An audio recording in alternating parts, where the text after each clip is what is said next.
Tetaplah waspada, furai, sebab orang selalu mengatakan, jima te aloha khenia, te nana ele khenia, ele kheguna.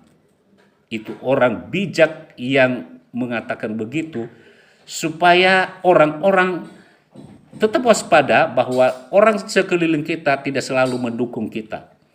Jadi orang selalu mengatakan, belum pantas untuk kamu, akulah yang pantas mendapatkannya. Nah, sikap seperti ini tidak perlu ditiru, karena orang-orang tidak menghendaki orang lain mendapatkan rezeki, mendapatkan kebahagiaan, mendapatkan posisi atau apapun yang lebih baik dari dirinya. Sehingga dia mengatakan, jimate aloha khenia, tenana ele khenia, ele kheguna. Waspada dengan sikap-sikap orang seperti begini. Furai.